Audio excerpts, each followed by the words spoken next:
December 28 నుంచి జనవరి 6 తేదీ వరకు ప్రజల వద్ద నుంచి 6 గ్యారంటీల దరఖాస్తులను ప్రభుత్వం స్వీకరించింది. పల్లె పల్లెన అన్ని పట్టణాలలో విజయవంతంగా ప్రజాపాలన పూర్తి చేసింది. అయితే దీనికి సంబంధించి కొత్త అప్డేట్ ఒకటి ఇప్పుడు అందరికీ ఉపయోగపడుతుంది.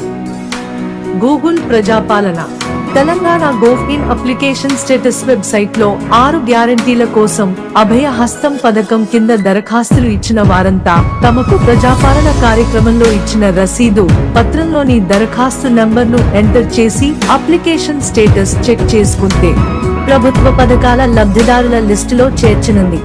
ఇంకా దరఖాస్తు చేసుకుని వారు స్థానిక ఎంఆర్ఓ ఆఫీసుల్లో దరఖాస్తు చేసుకోవచ్చని రాష్ట్ర రెవెన్యూ శాఖ మంత్రి పొంగులేటి శ్రీనివాస్ రెడ్డి తెలిపారు.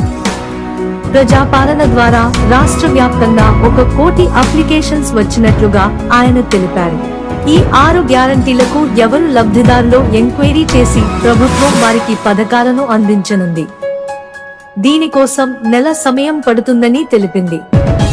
కాగా 6 గ్యారంటీలపై కొత్త అప్డేట్ వచ్చింది. ప్రత్యేక వెబ్సైట్ ద్వారా దరఖాస్తు అప్రూవ్ అయిందా లేక ప్రభుత్వ పథకాల లబ్ధిదారుల లిస్టులో చేర్చనుంది. ఇంకా దరఖాస్తు చేసుకుని వారు స్థానిక ఎంఆర్ఓ ఆఫీసుల్లో దరఖాస్తు చేసుకోవచ్చని రాష్ట్ర రెవెన్యూ శాఖ మంత్రి పొంగులేటి శ్రీనివాస్ రెడ్డి తెలిపారు. ప్రజాపాలన ద్వారా రాష్ట్ర వ్యాప్తంగా 1 కోటి అప్లికేషన్స్ వచ్చినట్లుగా ఆయన తెలిపారు.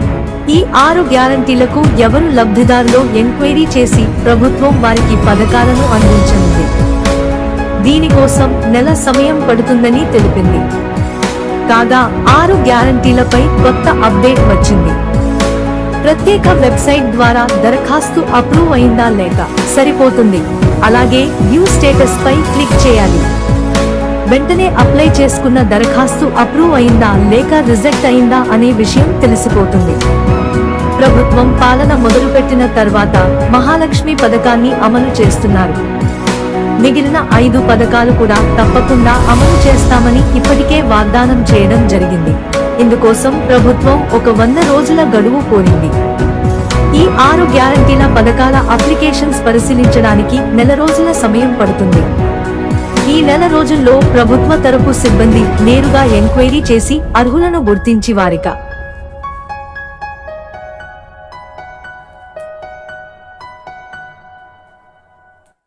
రిజెక్ట్ అయిందా అనే విషయాన్ని తెలుసుకోవచ్చు.